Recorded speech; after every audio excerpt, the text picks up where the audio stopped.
you.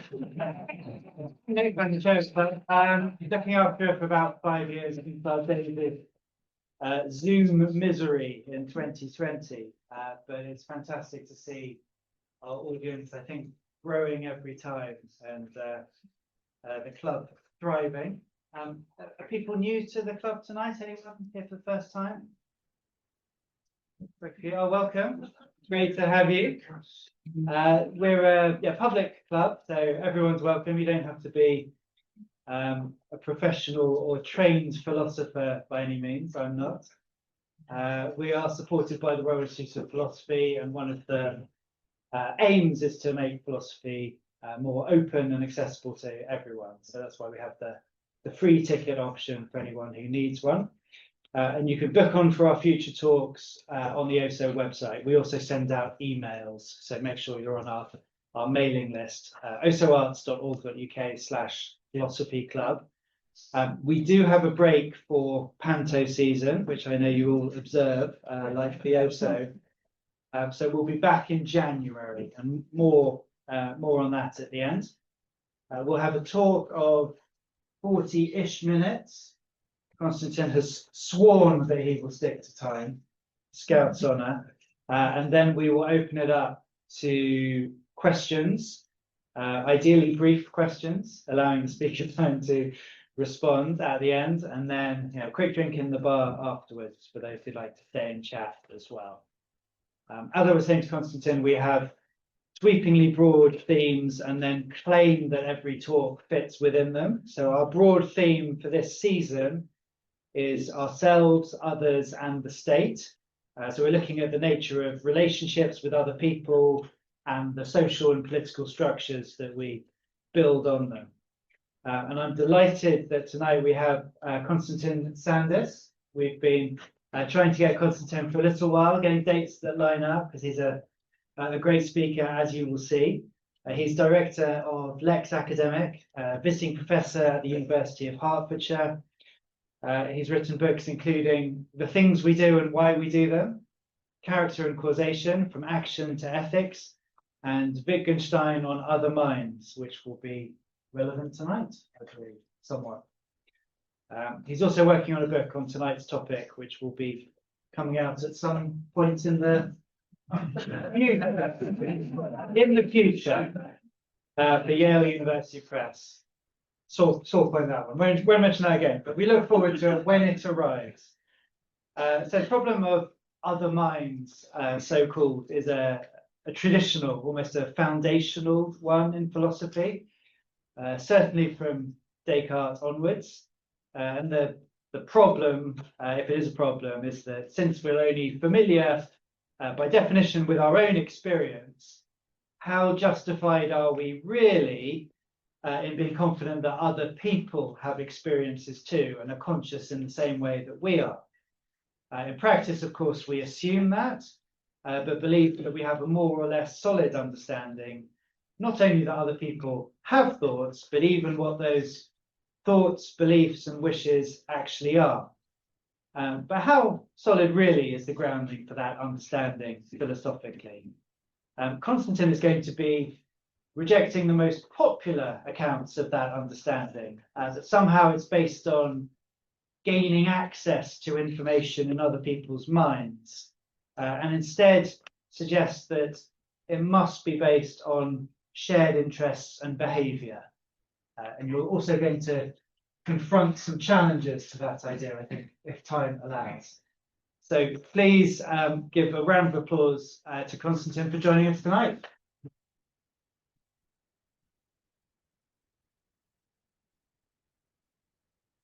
Thanks so much for that introduction, Nick, and thank you for your glasses. I've reached this age where I feel in denial that I need glasses. And then you sort of think, why is the print getting smaller in books every year? They're trying to save paper, and then you suddenly realize it's your eyes. And I thought I brought my glasses with, but it was an empty case.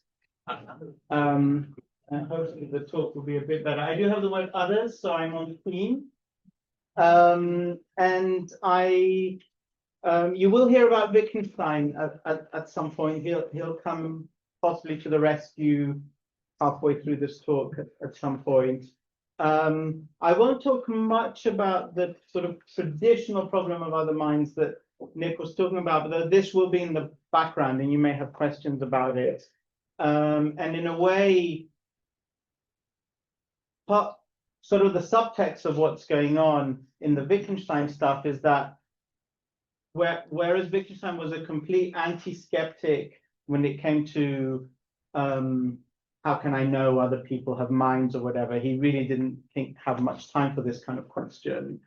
When it came to his actual real life relationships, friendships, and so on with people, he really didn't think he could understand them or be understood by them. So he has got this kind of optimism when it comes to philosophy, but kind of pessimism when it comes to the real world. Some of this will come out a bit, but the book I've been trying to write for too long a time, Wittgenstein figures in it, but it's not a book on Wittgenstein, and it's really become a book in regress at this point, and you might find out why. But I'll get started, and there's gonna be a lot of quotations on these slides, and I'll read some of them and maybe not others. I have my timer here. And I'm going to start with some kind of non-philosophers, and just to kind of motivate. Some people think, what's the issue? You know, hopefully so far you've understood what I've said, you've understood what Nick said. What's the big problem here with understanding? And that I think it is true that when people talk of can we understand others or indeed ourselves, which I'll also talk about a bit, or not, there's different levels of this kind of thing. So one level is just understanding the meaning of, you know, sentences or propositions I utter or something like that.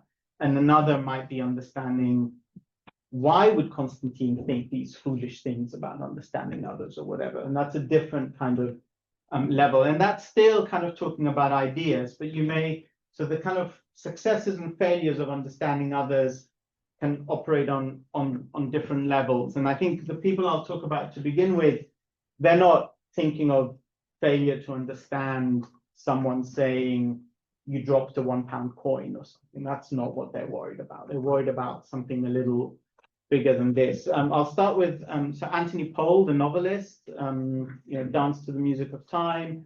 So in his notebooks, he says it's the horrible conceit of human beings is that they understand each other. They think they do, but really they don't. The psychologist Jung, no one should be astonished that men are so far removed from one another that they cannot understand one another. And this was maybe a bit too topical, that they wage war and kill one another. One should be much more surprised that men believe they are close, understand one another, and love one another. So the real shock should be that the thing that Paul thinks is a conceit, that should be the real shock. He seems to think, obviously, we fail to understand one another, whether that's because the evidence of war and so on suggests this, or some other reason, is something we can talk about. And Alan Bennett, in his kind of, I mean, it's all a bit autobiographical. So in Cocktail Sticks, he's talking about his father, and he's in the kitchen, he's visiting his father, and they've never really understood each other very well. They don't have the best relationship. And I wonder how we could have ever hoped to understand one another when we use different kinds of pepper. He's looking for the pepper mill in his dad's house. Obviously, he's being a bit facetious here, but this is the sort of kind of worries one might have about understanding others. Obviously, war on the one hand, pepper mills on the other, kind of a big difference there, but this kind of gives you a range of worries. But none of these people are kind of worried about understanding individual sentences or something like that. We'll come to a few of those as well. So I'm going to take you back in time. This is John Locke. There's going to be a lot of men to begin with, but they're all wrong. So that's why it's actually slightly complicated whether Locke holds this view, Locke interpretation is a complicated matter, but this view is highly influential, and the people who've been influenced by it started with Locke, and it goes onwards. No doubt you can find versions of it before Locke in ancient Greek philosophy and so on. And this is really what you might think of as, it's a theory of communication. So now we're back to how do we understand what we say to one another, but it's also a theory of communicating thoughts. And in Locke's this is actually the penultimate page of his great work on human understanding. You're like 500 pages in, and this is where we get to. And Locke has this kind of view that there are thoughts hidden inside our minds. So I have thoughts in my mind, you have thoughts in your mind. And the question is, how can I know what's in your mind? How can you know what's in my mind? And how do we get to talk about these things? So because the scene of ideas that makes one man's thoughts cannot be laid open to the immediate view of another, they're in my head, nor laid up anywhere but in the memory, not a very sure repository. Therefore, to communicate our thoughts to one another, as well as record them for our own use, signs of our ideas are also necessary. Symbols, words, letters, sentences, and so on. Language, basically.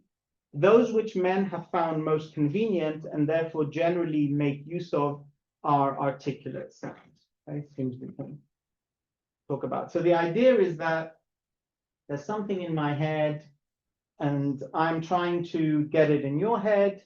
And so we need to come up with sounds, and the sound describes what's in my head. And then you know what the sound means, and then it gets to your head. So it's a kind of theory of communication that relies on the idea that thoughts are hidden in some way. And this has led to a bunch of theories in philosophy of mind. The next few slides are probably the most technical in the talk, and I may not read all the bits of all of them. The bits in blue are either the most important bits or the bits that struck me as most important when I was doing the slides. And some of these people are my friends, but they're wrong. So this is Bertram Mile, very, very nice chap. When people we've kind of had a theory of communication, and this is now going to be a sort of theory of explaining action. And one of the reasons why I've not finished this book is that there's this thing in philosophy called theory of explanation, which was really big in philosophy of science and also philosophy of action, which is my background, which is about explaining why things happen or why people do things. And then there's a thing called theory of knowledge, which is about, also known as epistemology, how can we know anything and so on. And I'm interested in understanding, and understanding kind of hovers between these two things, because to understand someone, maybe to understand why they did something. So there's a kind of explanation there. But we also talk, you'll see when we do self-understanding, is it the same as self-knowledge? They seem very, very similar. So to understand something seems to be to know why something happened, and that sounds like an explanation. So these three things kind of come apart and then come together again. And the target that Nick was talking about is what I'm going to call informationalist theory. So we've started with the idea that there's stuff in our head. And now, if you believe that, then you might think, here's how action explanation works. When people try to explain intentional behavior, they normally attempt to provide a reason explanation first, a reason why someone did something. What does this require? And this is the bit that I am skeptical about: access to mental state information. So the idea, going back to the Locke quotation, is that if I want to know why, I can't actually see you with these glasses, why one of you just walked out, I need to access a mental state that's in your head, which doubles as your reason for walking out. And then the question becomes, how do I access this data?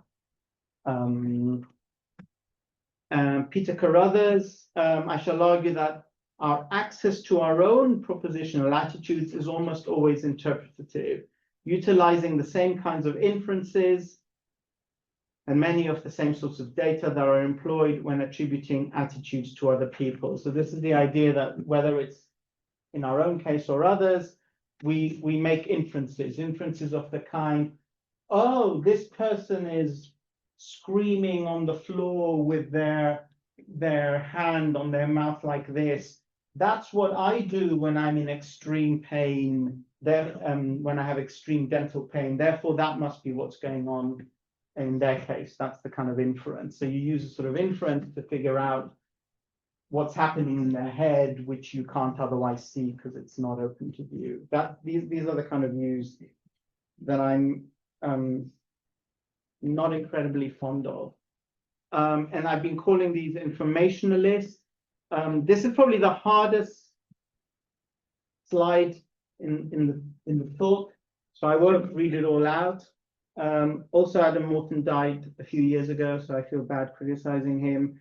But what he does get right here is that there are different views about how we get to know what another person is thinking or why they are acting. And they all, whether you think it's got to do with inference, which is a view we just saw, or whether you think, no, it's just transmitted verbally, there's no inference, I just say, hey, why did you just go? And you say, oh, my train is leaving because you're polite or whatever. And that's how we figure things out. Or he also talks about simulation, which is where, so I take simulation to be a helpful label when one person gets information about another using some process that works because of a relevant similarity. That's the idea I was talking about before with the dental pain. You sort of, oh, I have this pain, I behave like this. And in all these cases, whether you're applying a theory or an inference or a simulation, you're looking for verbally encoded information. That's kind of going back to Locke. There's information, and then we encode it in symbols. And when I started writing this book, empathy was all the rage. So everyone thought, forget about inference, forget about what you really need is empathy. If only we had empathy. And people went on, I don't know if you remember this, this tells you how long ago, this was about 10 years ago. People went, empathy was like everywhere in all the bookshops. And it was like people were making up, I think, absurdly optimistic claims about empathy. So empathy allows us to gain a grasp of the content of other people's minds. So you've got this view again, there's contents in my mind, contents in Nick's mind. And if I'm empathetic, I can somehow, do you know these games in arcade games where you sort of find, it's as if I can sort of, but the tool is empathy. And this is my favorite. This is the brother of the more famous Sacha Baron Cohen. So Simon's a famous psychologist. Being able to empathize means being able to understand accurately the other person's position.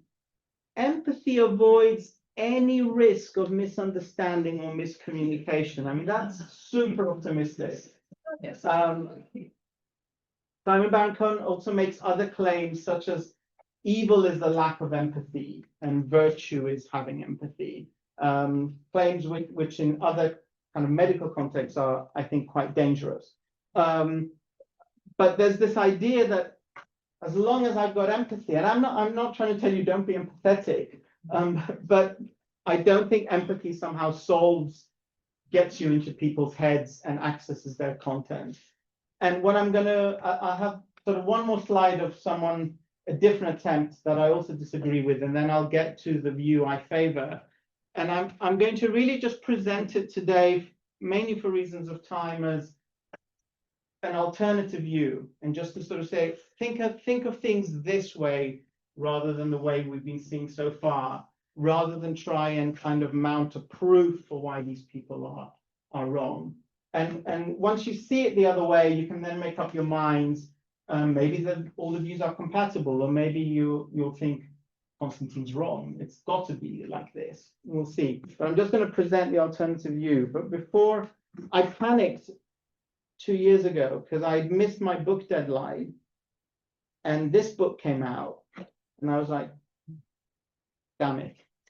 And it was a New York Times bestseller, but it had the word no rather than understand, and I didn't like it. But anyway, David Brooks doesn't really do a lot of what the people I've been talking about so far do. So when I was first reading it, I was like, okay, yes.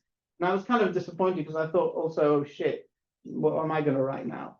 But ultimately, he does go back to this view. So he says, he's got these weird caps. They're not mine. Being an illuminator, seeing people in all their fullness doesn't just happen. It's a craft, a set of skills, a way of life. If I'm going to get to know you, it's not because I have the magical ability to peer into your soul. So I was reading that. So that's the empathy people, right? If I've got empathy, I've got the magical ability to peer into your soul. So I'm with David Brooks on it doesn't work like that. It's because I have, but here's his own answer. It's because I have the skill of asking the sorts of questions that will give you a chance to tell me about who you are. If one works on one's skills, your capacity to see and hear others really can get a sense of it. You really can get a sense of another's perspective. So ultimately, so I agree with him on the kind of negative stuff, that there isn't some magical trick that gets you. And he thinks you need to work hard at these skills. And there's some truth to this, I think, that, you know, if a good listener is also someone who asks good questions, it's not just about listening.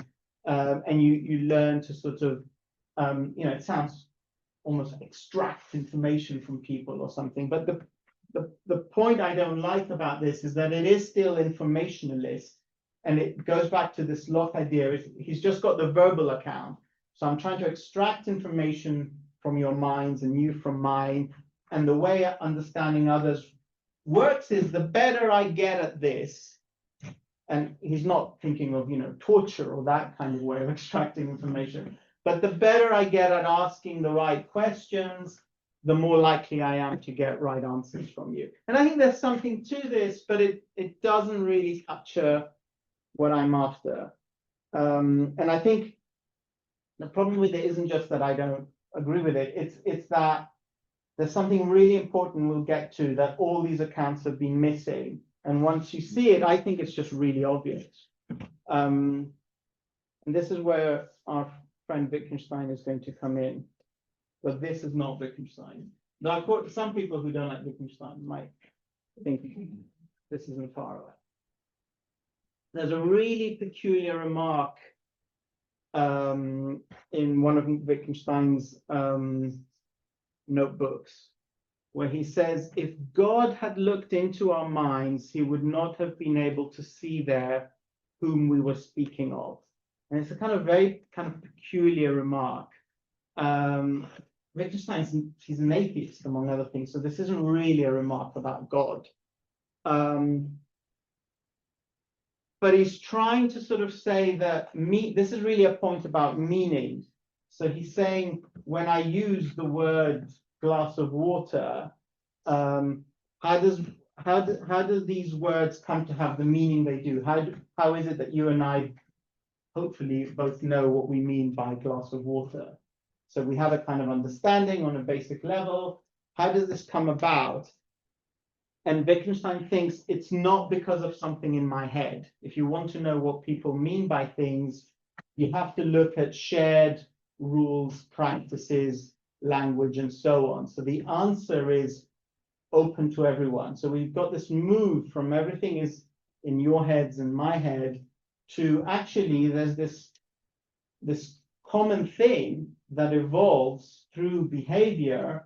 And actually when you ask me, this goes back to the kind of introduction Nick gave, what is blue? A lot of people, the kind of Lockeans, as I call them, think, well, there's what I see as blue and what you see as blue, and I'll never know what's in your head, and you'll never know what's in mine, and therefore we don't know whether we both use the word blue to mean the same thing. Whereas Wittgenstein thinks that's blue, and you can point at that too, and you're not pointing at something in your head or my head. So we have a shared agreement that blue is this thing over there. And in a way, how it might appear to you and appear to me is irrelevant. That's not how language works. The agreement is outward, is that we're pointing at those things. And that's really what this kind of quotation is about. But it's the first step. So this is really about meaning and language, but it's the first step towards a new view of understanding. This is our friend Ludwig Wittgenstein. I spoke before a little bit about the word knowledge and the word understanding. In ordinary language, I think they're sometimes interchangeable and other times not. I won't have time to say more than that right now. But when you just look at how Wittgenstein uses these words, and this is the thing I said at the start, he seems kind of super optimistic for a philosopher when he uses the word knowledge, and kind of really pessimistic when he uses the word understanding. It's almost the opposite of most philosophers, who are like, oh, I don't know a table exists or whatever, I can't know that, but they expect to be fully understood when they speak in technical jargon and so on. So Wittgenstein's the complete opposite. We can talk about his reasons for these things in the Q&A. I'm not giving his argument here. This is just claims he makes. I can know what someone else is thinking. He doesn't think there's a real problem of other minds. I can be as certain of someone else's feeling as of any fact. If we are using the word to know as it is normally used, and there's a little dig at philosophers here, and how else are we to use it, then other people often know I am in pain. So this is his anti-skepticism about other minds. He's like, of course you know I'm in pain. You know, if someone's sitting on the floor bleeding and screaming, you don't think, oh, but Descartes' demon could be fooling me into thinking and blah, blah, blah. And yet, for someone so confident, he says things like, even if someone were to express everything that is within him, this is a Lockean account, it's all here, and I express everything that's within me, we wouldn't necessarily understand him. And then another kind of example, this is a different point. If I were to talk to myself out loud in a language not understood by those present, I was talking in Greek in front of Paul earlier, my thoughts would be hidden from them. So there's two different things Wittgenstein is doing here. The one is he's saying, even if I tell you everything that's in my head, you might not understand me. Why is that? Because I might give you every explanation I have of everything I think and do, and you might just sit there going, but why would you do that? Or why would you think like that? There might be something that you just don't get, or I don't get about you. And that's the thing we began with, that kind of elusive thing sometimes with other people, where it's not about accessing their reasons for action. It's almost like even when they tell you their reason for action, you think, well, that's a weird reason to go somewhere. You know, if someone tells me I'm off to Hong Kong tomorrow, and I say why, and they say because it looks like it will be raining there tomorrow. You think, and suppose they're being honest, maybe they love the rain, I don't know, and they're trying to catch rain, so they're not lying to me. I seem to understand them even less once they've expressed everything. And then the other side of this is, here there's nothing hidden inwardly because I'm saying everything, but I'm saying it in a language you don't understand, or vice versa. So the fact that it's public isn't enough either. Okay, so these are just, they're not really arguments, but they're sort of just, hey, look at things this way. And Wittgenstein does a lot of that. It's a lot of like Gestalt kind of psychology. So look at it this way rather than that way. When you see films today, they often begin with some of what follows is an indication of the times and may offend or whatever. And some of Wittgenstein is a bit like this. So I'm not defending everything Wittgenstein says. Imagine, so we're now going to move, sorry, before, you can probably read these already, but while you're reading them, we're going to move from one human to another human to cultures. And that's going to be, it looks like a separate thing, but actually Wittgenstein is going to think that the understanding between individuals is somehow situated in this wider thing. And this wider cultural thing is what we didn't see in any of the informationalist accounts we began with. Imagine that the people of a tribe were brought up from early youth to give no expression of feeling of any kind. And when you read Wittgenstein, you think he's, as he sometimes is, imagining these, he would use the word primitive tribes somewhere out in the jungles or whatever. This is kind of an indication of his Viennese 20th century, early 20th century Viennese outlook. But actually, in this particular case, he's thinking of the English. Which foreigner doesn't feel that way when he comes to England? Someone may feel concerning certain people that he will never know what goes on inside them. He will never understand them. Brackets. English women for Europeans. Okay, let's put Ludwig. And he's got very similar views about Chinese people as he does about English people. Extremely similar views. I wouldn't know, for instance, what genuine gladness looks like with the Chinese. We, and who are we for Wittgenstein is something I spent about a year trying to figure out, but I won't bore you with it today. We don't understand Chinese gestures any more than Chinese sentences. So now it's the idea, it's not just the language we don't understand, it's the outer behavior. And you can find banal examples of cultures that do this when they mean yes, and this when they mean no, and we all get very confused and so on. So he's looking at things like that. And then the question is, how do we overcome things like that? And before I get to the answer, I just wanted some kind of revenge on behalf of Chinese people. Have any of you come across Old Dry Key? Do you know Old Dry Key? He recently passed away. Old Dry Key was this petrol engineer in China, and his Chinese wife would do these little videos of him making very, very British, very British dry sandwiches, ham and cheese sandwiches, and so on. And it became a viral sensation in China, and millions of followers. And they would say things like this, and there's kind of stages of this.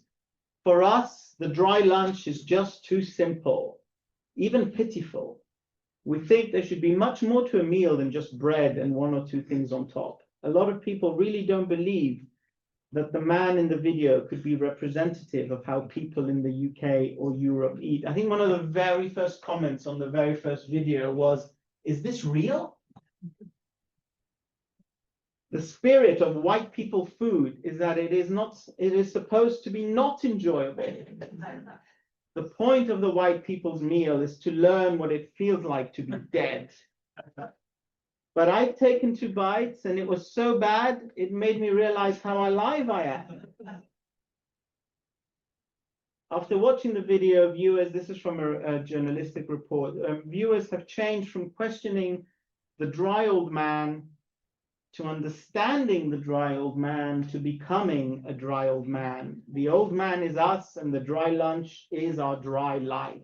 And sales of dry sandwiches got really big in China for about 6 months in supermarkets, and no one quite knows to what extent this was sarcastic or whether by the end some people were saying, this is kind of pragmatic. So there's a sort of sense of understanding that comes, but you're also kind of not, you reach this kind of existentialist understanding, but it's not quite clear if that's what Keith was on about. I wish I had a lot more time to read all of these to you, so I won't read, I'll pick 1 or 2. But this is the point about, do you remember I began by saying, it's one thing to understand a sentence I utter or a proposition I utter, and it's another thing to understand me. So when this has been doing the rounds. I used to, when I was applying for jobs after graduate studies, I had a British referee and an Australian referee who was in the States. And for the Australian referee, basically anything other than Constantine is the best thing since sliced bread would have been an awful reference. And for my British referee, Constantine's not terrible was about the best thing he could think himself to write. And I think he liked me more than the other one. So like, yeah. And you might think, that's all right, we can crack this code. British people, they're just masters of the understatement. That's all it is. There's a way to crack the code. But actually, that's not true, because in certain contexts, British people are the masters of the understatement. But they might also say things like, there's nothing worse in the world than a stale biscuit. And so so trying to figure out, how do you figure out what's going on? How do you figure out when something is an understatement, an overstatement? What I'm trying to drive towards is that the answer to understanding others is not going to be looking inside their head. It's going to be something else. And I'm going to press on. I'm going to skip a few slides at some point, or I won't get done on time. So we have a bunch of Wittgenstein here. And these ones I will read because they're quite crucial. So now we've seen a lot of negative stuff about what's wrong with other views, according to me. And now we'll hear an alternative. So Wittgenstein, who was saying we sometimes can't understand other people, they can be enigmas to us and so on. Also sometimes, here it is, we also say of a person that he is transparent to us. However, one human being can be a complete enigma to another. So sometimes we understand people all too well, and other times they're a complete enigma. So Wittgenstein is open to both of these. We learn this when we come into he loves his strange countries. When we come into a strange country with entirely strange traditions, and what is more, even given a mastery of the country's language, we do not understand the people. So it's not that we don't understand them because they're speaking in Greek or Chinese or Danish or whatever. It's because we can't find our feet with them. We don't understand.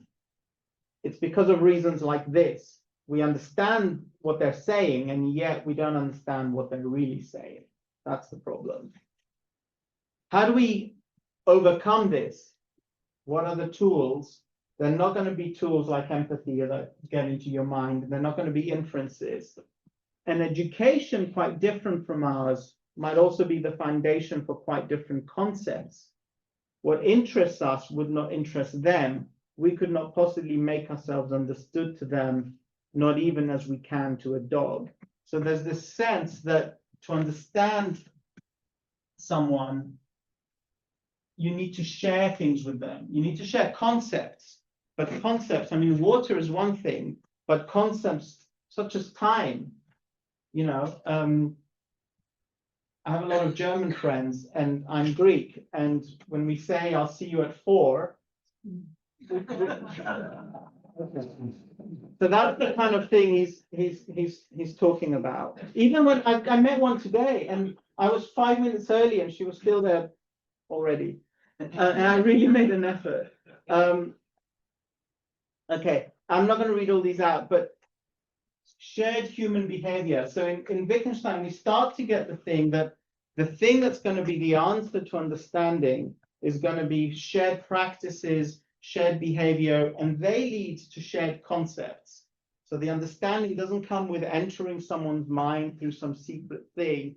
It comes through, and it takes years sometimes, it comes through sharing customs and habits in sort of Hume's language, sharing behavior, sharing practices, and that leads to sharing interests, sharing an education, sharing concepts. And Wittgenstein doesn't think this is some miracle cure.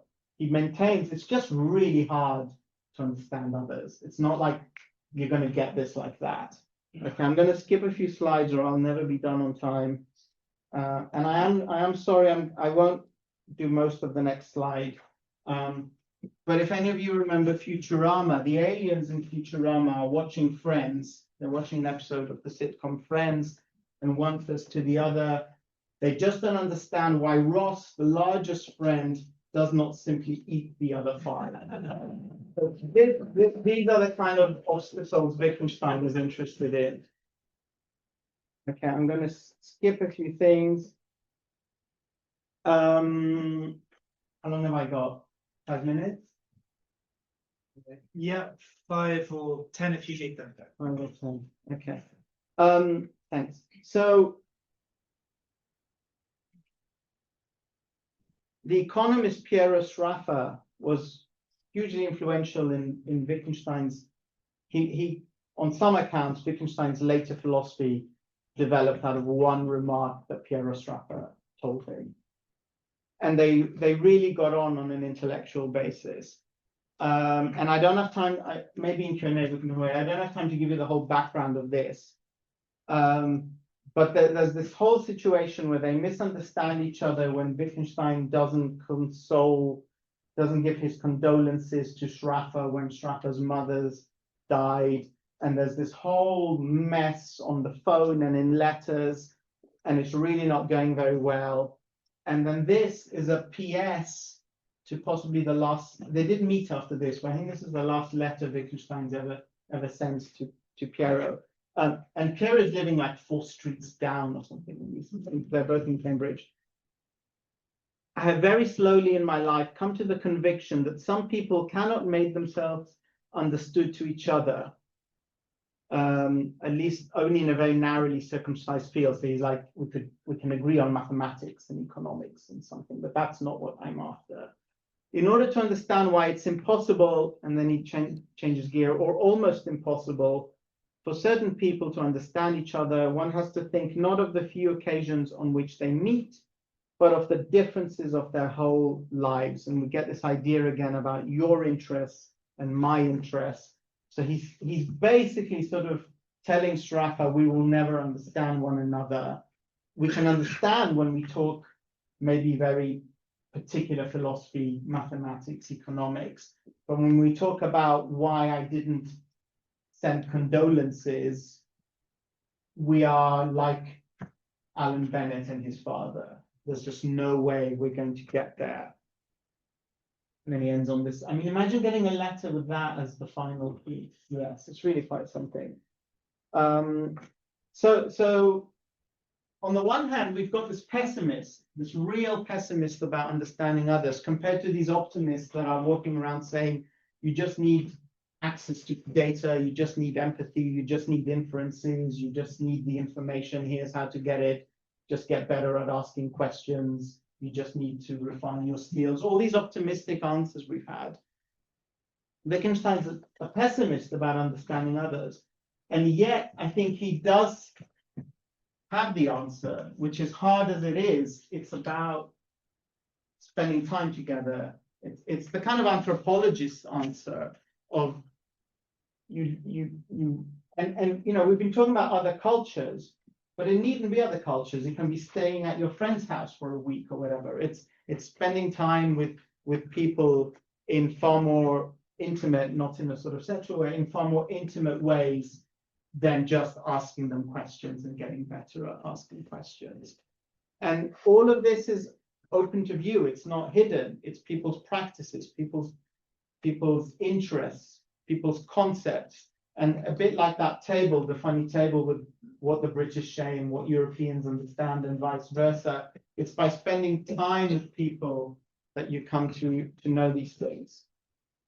So that's the sort of first steps to understanding others, and it's clearly doesn't go very well often. It's not a miracle cure. There are 2 problems with this view, and this is the view, this is my own view, but there are 2 problems with this view. One is historical understanding, because not easy to spend time with the dead, not in the way that you're going to share practices with them and so on. So one problem is historical understanding. The other problem is self-understanding, because hanging out with yourself isn't really going to solve this problem. So you may think, oh, Wittgenstein, you've messed up because you think you've given us these things, but how is historical understanding going to work? And how is self-understanding going to work? If what spending your whole life with yourself, sharing interests with yourself, that's not really the answer. And so I'm going to try and just end with just spend a couple of minutes on why these problems are not as big as they look. And remember that on this view, we should all be pessimists about understanding, not about, hopefully, did you understand my talk or something like that, but we should be pessimists about these deeper things. But that's not to say that it's impossible to understand others. It's just that it takes a lot of work. You're not going to get it through skills or empathy. It takes a lot of time. It takes a lot of work. And one thing Wittgenstein was bad at was accepting that things are a matter of degree. So he was a kind of perfectionist. And that, I think, part of his pessimism comes from, he thinks you've either understood someone or you haven't. And then he errs on the side of not. Whereas, in fact, I want to suggest contra Wittgenstein that it's more a matter of degree. But just a minute on each of these problems. So past life, the first few quotations are just to tell you that Wittgenstein was also a pessimist about history. There's this wonderful bit where his friend and former student Stevenson doesn't get some teaching job he's applied for, or at least doesn't get one as a professor. And he says, lucky you, you don't need to profess to understand what Plato thought or whatever. And none of us can understand these things. Why? Because we can't share time with him. So we get that pessimism. I've got a few other people, but unfortunately, for reasons of time. Well, a controversial one. This is in her book on Eichmann after Jerusalem. It's a very important book where, against the Hannah Arendt view, Bettina Stange basically shows that Eichmann was a card-carrying Nazi. This is not banality of evil, and she documents secret talks he gave in Argentina and so on after the war. But she says if you want to understanding evil is a whole other kind of worms. But if you want to understand someone like Eichmann, you have to sit down and think with him. And thinking with someone is not agreeing with them. And what she's really doing here is she's going back to people like Collingwood, who had this very weird phrase of reenactment. And when we think of reenactment in history, we think of, people reenacting battles in fields in the rain or something like that. But that's not what Collingwood is talking about. What he's saying is basically that a good historian doesn't just read the text and assume these words translated or otherwise mean what they mean now, or assume that these people have the same concepts as us, whether it's Plato or Montaigne or Marcus Aurelius or whoever. Or Eichmann. What you do is you try and contextualize this stuff. So you need to find out a lot more about the practices and behavior of these people and how are these words used in those contexts. So it looks like the Wittgensteinian answer is actually present in Collingwood, even though philosophically they may seem a million miles away. I'm very conscious of time, so I'm going to end with, I had a few more slides, but I'll probably end with the next one on self-understanding. So if this kind of view is even broadly right, then self-understanding, so we began with the view that understanding others is a matter of accessing stuff in their own minds. And then I tried to make fun of it, basically, and come up with an alternative. Now, if you hold that initial view, you'll think self-understanding must be a matter of accessing stuff in my own mind. Maybe you're a Freudian and you think, oh, there's unconscious thoughts and I can't access them. So introspection is step one, but I need to dig deeper and these unconscious thoughts need to rise to consciousness and then I will see them. And of course, this takes time and work and so on. And there's a lot to be said for that. I don't want to diss Freudian psychoanalysis completely. But there's the other side of the coin. There's another way of doing this that's compatible with analysis. This isn't about don't have analysis, but it's about the thought that all understanding is about accessing my own thoughts now. So we began with this problem. Almost there was no problem of my own thoughts. My problem was to access yours. And now we're like, oh, maybe I can't even find my own. I'm introspecting, but what do I see? And we're back at God looking inside my mind. Well, step one is that self-understanding might not be exactly like understanding others, except I'm the other I'm trying to understand. Richard Moran has a lovely bit about self-pity is not just pity directed at someone who happens to be you. Self-pity is very different from pitying other people. And maybe self-understanding is different from, it's not like understanding someone who just happens to be you. We're trying to do something else.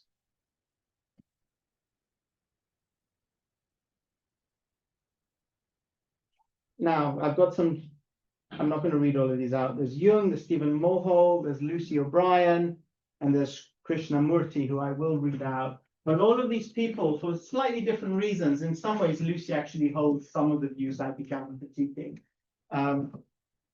but not all of them. But all of these people are looking at how self-understanding is actually achieved by thinking of other people and our relation to other people. Maybe someone, a friend is no longer a friend, or maybe someone died, or someone is missing. And then you suddenly realize something about yourself that you didn't before.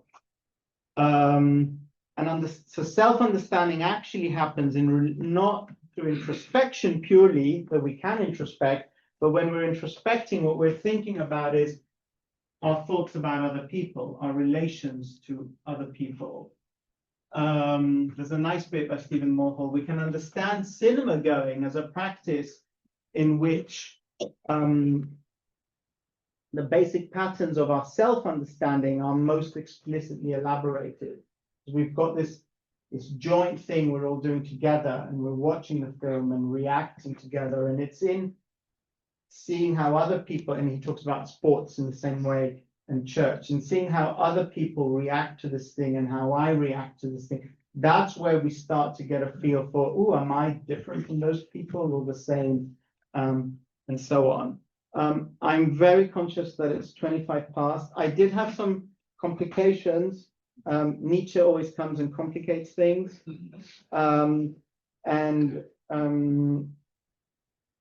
Raymond Geis, who I believe taught Nick, had an interpretation of Nietzsche.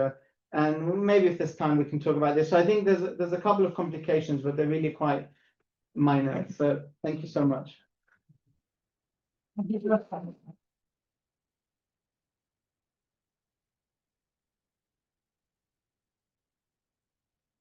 Thank you so much, and thank you for accelerating so ably at the end.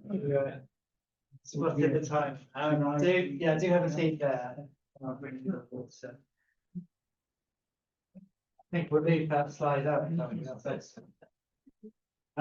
I do want to open up as soon as possible. We have a new volunteer today, James. Thank you so much for helping us out. So James is going to sprint round with a microphone. Tom, could we lift the lights up slightly on the audience to give him and me a chance, spotting people? But while you think of a question, and probably goes without saying, but please put your hands up if you have a question, and then try and keep it as brief as possible so we can take a few. But one thing I wanted to ask is, what got you into the subject of understanding in the beginning? And I'm wondering how significant was Wittgenstein's so-called private language argument that a meaning has to be social and public. Is that where you started, or was it somewhere else? So I'm a bit like Obelix. I sort of bathed in a bathtub of Wittgenstein's remarks for too long as an undergraduate. So it's kind of that stuff that maybe was there in the background, but it wasn't really that. It was two separate things. My background is really in philosophy of action, so explanation of action, and particular reasons for action. So it's kind of between ethics and psychology. It's about why we do the things we do. And that was kind of my first book was on that. It was on action explanation.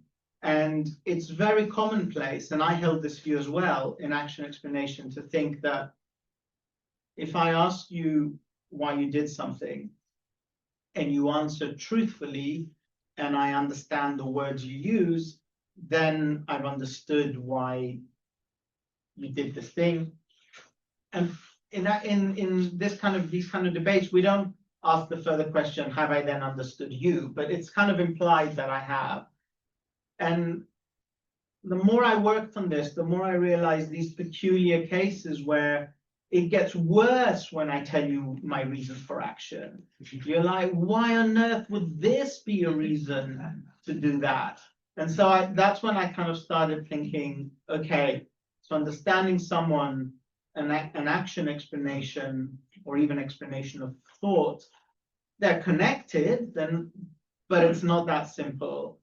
And then the second thing was a remark that I did put up but didn't read, which is this very, very peculiar remark by Wittgenstein, where he says, if a lion could speak, we couldn't understand him. So I was very, very interested. And the book after this is on that, actually. So I'm very interested in what that remark is doing. And that led me to think, a lot of people thought that was a remark about animals and human-animal relations, whereas I think that's a remark about understanding and its limits. And that got me going back to Wittgenstein as the potential answer to these other worries I had about reasons for action.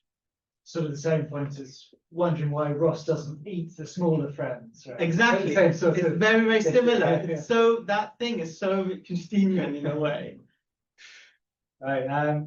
Tom, can we go even a little bit higher with the lights on the audience? We still can't make people out, but do we have any questions or thoughts from the audience? Objections, counterpoints, reinterpretations of Wittgenstein. Thank you, James. This isn't really a question. Is that I'm just interested in your comments. It's just a thought that came to me when you were talking. It's when I meet people, I have a model of them in my head. It's a model. Modeling. Yeah. And including myself. So I have a model of myself, of how I behave, what I think, what people think of me. So it's a caricature. It's not actually totally me. I'm much more complicated than my caricature of myself. And I think that's true of other people as well. They're obviously much more complicated than my caricature of them. When I first meet them, it's a very simple caricature. It might be an elderly white male, English male. Right? So that's a caricature. And then the more information I get, and the more they behave, and the more they speak, that caricature, that model gets richer and richer. And to me, that's understanding more. But it's on, as you say, it's on a spectrum. And I'll never totally understand, but the model will never be totally perfect. Yeah, so thank you. That's my. So I just want to go comments on that as a model. That's really interesting. I think you're right that we work this way. We operate with models. We might, exactly what a model is a more complicated question, whether we'd agree on it. But I think you're right that we have it for ourselves and for others. I did some work on modeling with a researcher at Microsoft Research Cambridge, and we were looking at models of not of humans, but models we have of how AI makes certain decisions. This was before LLM, so this was about 5-6 years ago. And what we were looking at was things like, banking decisions made by AI, credit score decisions, and so on. And we have models of how even these things operate. And one thing that was very interesting was that sometimes these models are correct, but other times they're completely flawed, completely false, even though they give us a sense of understanding. And you don't even need to go to AI. The most basic one is actually thermostats. So some people think, so you're really, my wife thinks this, I keep telling her. So it's like, you're really cold, putting it 10 degrees higher is not going to make it, you're not going to get warmer faster, you're just going to get warmer at the same time and then boil, and then you're going to go the other way around, and then you're going to freeze again. So we're always like freezing or boiling, and there's this magic sort of 30 minutes in it. But that's a model a lot of people have of how thermostats work. And I think this can be true of people as well. So we do have models, but sometimes the models are good ones, and other times they're not, but when they're not, they still give the illusion of understanding. And I think, I mean, one thing I haven't spoken to is, because it's a hard question, and I like to avoid hard questions, is how do we know when a model is good or not? And that's very, very tricky. But I guess I think it would come out in practice and behavior. Just like the thermostat, you know the model's bad when you're suddenly boiling again or freezing. But yeah, I'm not against models, and thank you for bringing that up, actually. Thank you. One behind. Do you have any others yet? We've got one at the front afterwards, James. And one at the side, was it? No, just a friendly wave. One here. Great. So firstly, I completely agree with things about it. So I think it's brilliant. And when you talk about degrees, in my head, I see that as being probability starts when you meet strangers at a low point, depending on the differences, and over time, familiarization, not just using language, but all the other signs of what people are thinking, feeling, you get to understand them better. Is that sort of direct? I mean, that's very anthropology. It's very anthropology. And I think it also connects with how the child, how do you learn what a child's thinking, how does a child learn language and what works. I think it's all rooted in his culture, but we've learned a lot since then. Yeah, I think maybe you're too polite to sort of say some of the Wittgenstein anthropology just strikes us as very outdated now, and I think that's right. But he also influenced it. So if you see anthropology before Wittgenstein, it's a lot worse than after. And he's not the sole influence, of course, but he's part of that. But you're quite right that some of it, I mean, the Nietzsche stuff I had at the end is even worse. It's kind of very 19th century anthropology. And that is something that we can now see as a flaw in both Nietzsche and Wittgenstein, for sure. But so, yeah, I don't know if that's what you... I think my point was that I'm erring on the side of sort of that probability when human brain sees. Yeah, so how reliable. And we actually work out what's the most probable meaning for that. And it just gets better and better as we actually see. I see. That's what I'm actually. Yeah, I think that's sometimes the case, but I think, and certainly Wittgenstein thinks that often immediate reactions are not very fast probabilistic calculations. They're somehow more, and all the better for them, more raw and primitive than that. They're more like, this is something Hume talks about. It's like I put my hand on a hot stove and I pull it back. It's not a probability calculation. There's something more immediate in that kind of reaction. Which I would call projecting. How would we actually feel? And that's our starting position of what other people think and feel. Thank you. Yeah, we have another one at the front. Really interesting, everything you've said so far. It brings me back to when I was first did a bit of philosophy, and we learned about the thing you started off with. How do I know whether when I see blue, it's the same thing that you see blue? We did that like the first thing. Anyway, that's not what I want to talk about. I want to talk about when people are repressed and they don't want to reveal how they're feeling, or they lie, and you think you know about them, but you don't. A lot of people, you think, oh, they're a very happy person. In fact, they're pretending to be happy, but they're not, and they're telling you things that they're positive, but in fact, they're not. And in a way, I don't think we ever find out how people really, really do think, because you don't want to reveal all, do you? You don't want to, sorry? Reveal everything. Oh, thank you. You tell me what you think. Thanks. I mean, as a teenager, I spent months obsessed with what if what I see is blue and what you see. So, on the other point, yeah, I think I agree with you. I mean, there's so much in it that it's very hard to sort of, it's very different for every particular individual. But I hope nothing I've said is to deny that people can not only hide things from us extremely well, hide things from themselves. Self-deception is a thing. I'm certainly not saying I just bought the collected revised works of Freud. I'm not saying that there's no value in this stuff. It's more, in a way, Freud's model of how this works, which goes back to, is kind of too Lockean for me. But it's not to say that these things aren't real. But I think, when Shakespeare says, the truth will out, sometimes it doesn't. But when it does, it's not through this accessing. It's through people's behavior that you'll see that slip. So if there is a way in, sometimes there is, other times you never get there. But when there is a way in, I think it happens that way. When sometimes I kind of use the analogy of, to get someone is like getting a piece of music or poetry, and you can read all about it, but getting it, getting jazz or getting the blues, you may or may not do that, and you're not going to get it because you read a bunch of information on it. It's something else, and that can happen with people, and often it doesn't, and often people don't get themselves because they're like, why am I like this? And this is in Freud as well, even when the past trauma is exposed, that doesn't mean, oh, now I'm cured, right? So I think I'm agreeing with you, but I'm not sure. Maybe not. Yeah, we had another question, James, back on the right.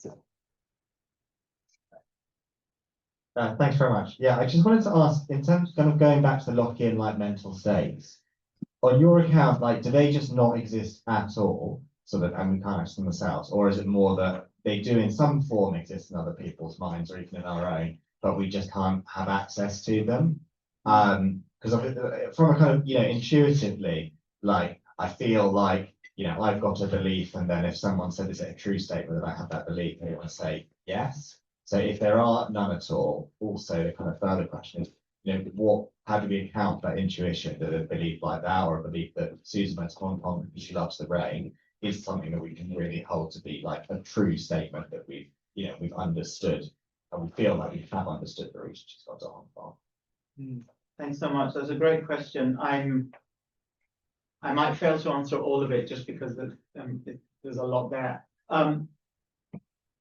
It's because it's not a yes or no answer for this reason. So of course there are beliefs, thoughts, memories, imaginings, fears, anxieties. So I'm not a kind of fictionalist about these things. But when you ask, are there mental states, that's a whole other kind of worms, because philosophers, especially, and some psychologists, like to use this term, but they use this term for things like thoughts. Whereas I don't think thought is a mental state. I think you can be in a state of anxiety, you can be in a state of depression. These are mental states and they do exist, but they don't have propositional content in this way. So the thing I'm skeptical about is the thought that beliefs are these states, maybe neural states, and they have content, and if only we can translate that content into our native language, then we've understood a person. That's what I'm skeptical about. Of course, neural states exist, but I don't think they're identical to thoughts.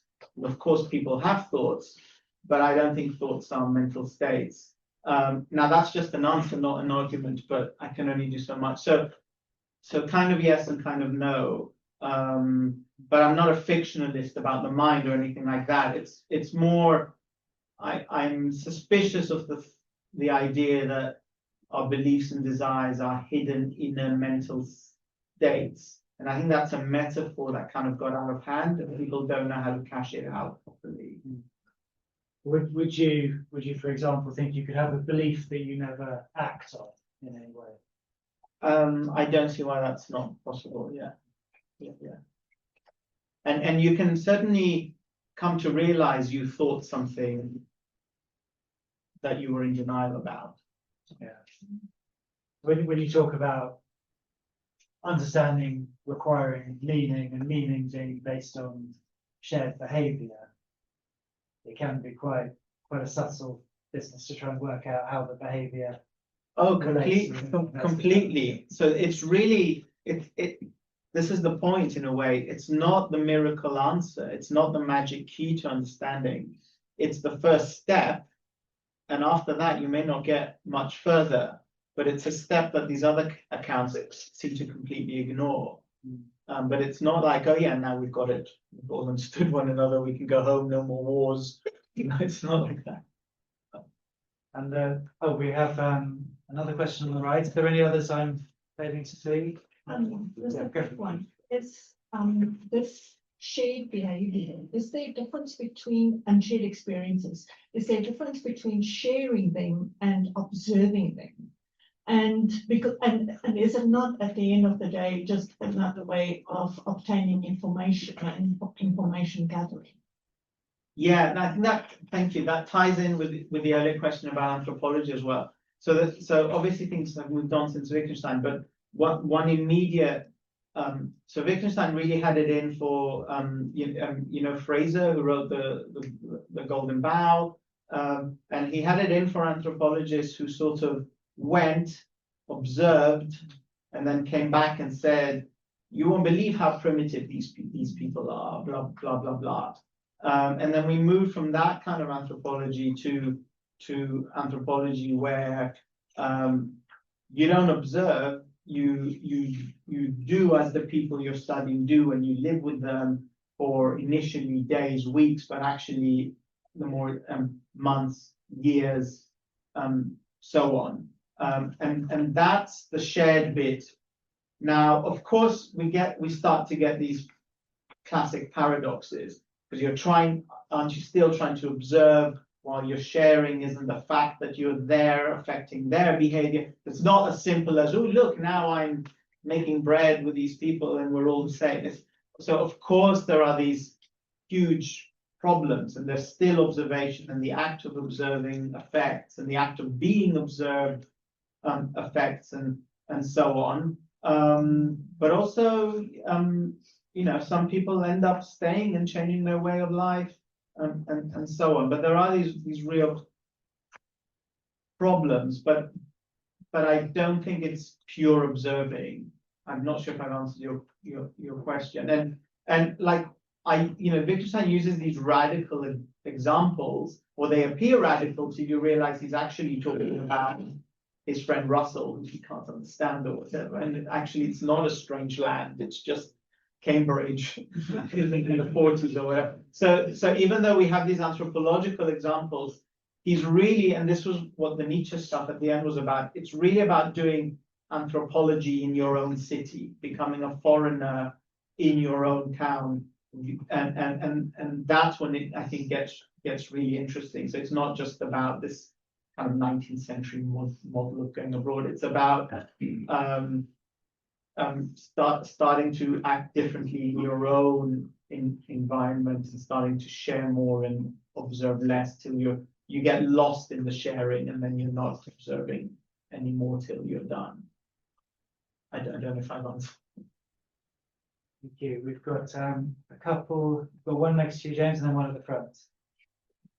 How about in defense of anthropology, the second, because that's the way I was trained 100 years ago. I'm sorry, do speak right into the microphone. No matter how long I was living in Greece, I would never be late for an appointment.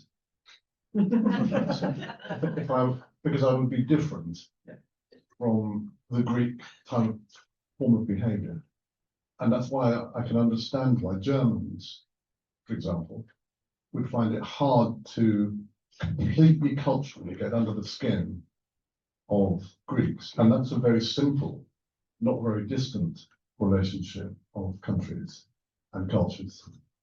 So I was very struck by the fact that to understand others, if the Germans and Greeks don't understand each other, to use your example, how much more difficult, as you said, for the Chinese and for the Africans and all sorts of other people, and how would you taking that further, how would you go about managing, how would your experiences and knowledge help you manage for example, a football team of multimillionaires, all of different cultures, and you want them to do one single thing? How would that help you? $1 million question. I feel like Ted Lasso, the rich man, suddenly. I think I'd be a really bad hire as a manager of a football team. So, but that's by the by. So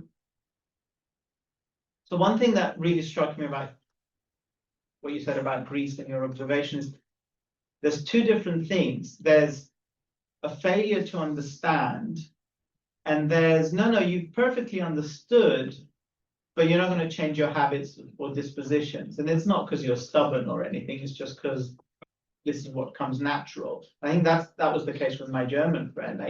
I knew all too well she'd be there then, and I'm as a Greek, I'm actually a punctual Greek, but I can never get there before her.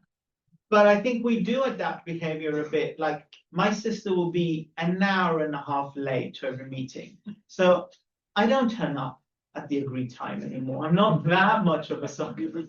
So at some point, you're like, once, twice, 3 times. At some point, you're like, it's raining and we've agreed to meet on the street corner. And I'm not going to stand there for 90 minutes or whatever, even though it might come naturally. I might at least ring her and say, hey, how's the traffic? So I think we do kind of adapt a bit, but only when there's a harm to us. Maybe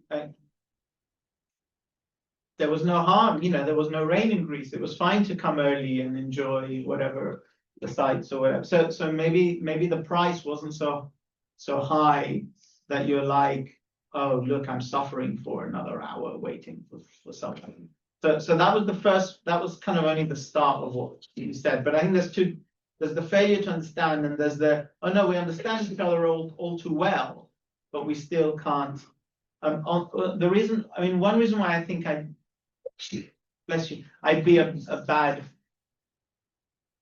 manager. So we think it would be good if this kind of stuff, especially in the age we live in today, where all these pressures to get out of the academy and show the value of this stuff beyond academic debates, it would be really good if you could take this stuff and perform miracles with it. And I think part of the problem is that there's no magic cure here. But what I do think is the case is that some pessimism about understanding others would actually help in these cases, whether they're managerial or whatever. And the reason for this is that when you enter with this kind of, with more optimism about all we need to understand another is X, Y, Z, you're going to get these kind of impenetrable, situations where either side is like, why don't they just get it? It's like this. And so I think the pessimism and the realization of why all these things make it a lot harder is, I think, a healthy thing, because it stops.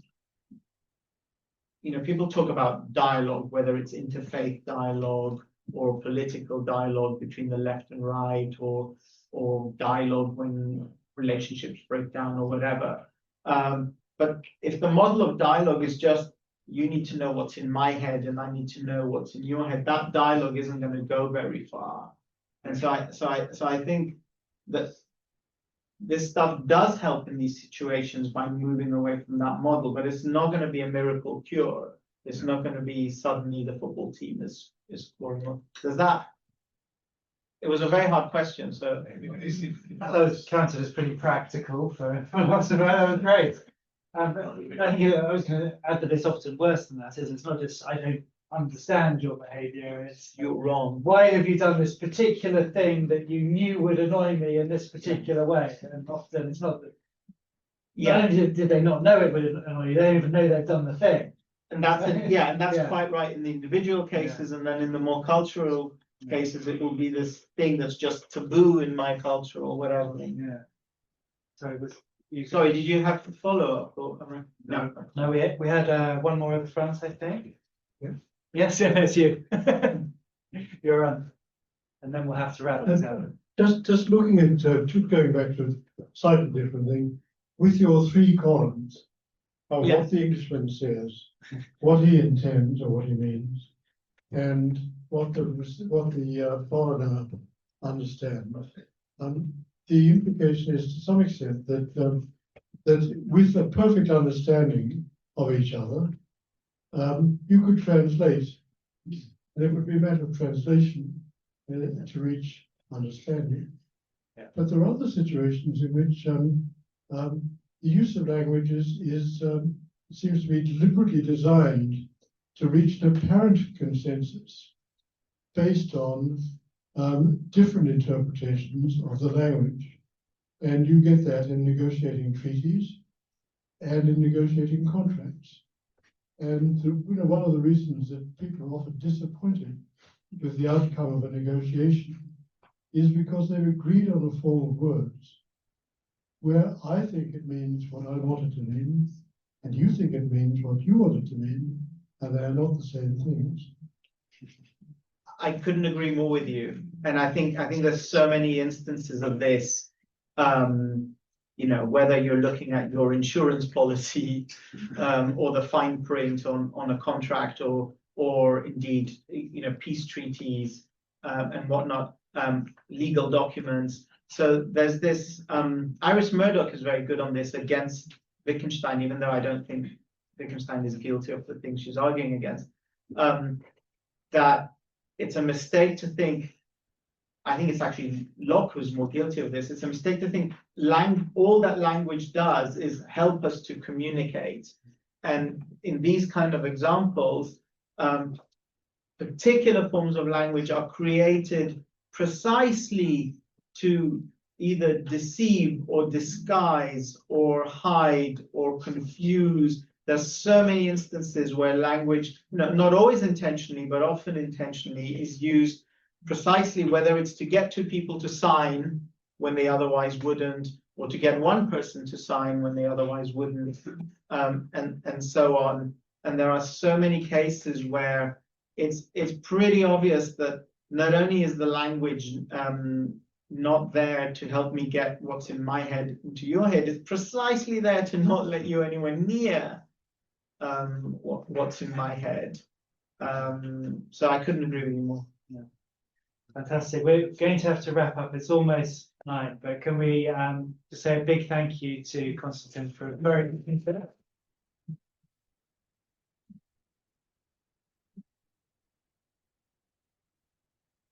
Thank you. And thank you to everyone for coming along. Thank you to James, did a fantastic job with the microphone. Appreciate that.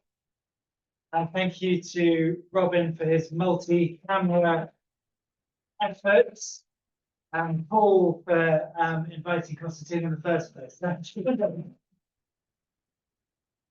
As I said, we do give you December off for good behaviour and to enjoy Panto season to the full. Our next talk is going to be in January. We're looking at January the 20th, possibly the 21st. So we'll send out an email once we've got that date confirmed. We're hoping to hear about Machiavelli. So getting back into the pantomime villain. Well done, everyone's getting into it already. So we'll send out the email to everyone, and thanks so much for coming. I hope you enjoyed it. Thanks, everyone. Thank you.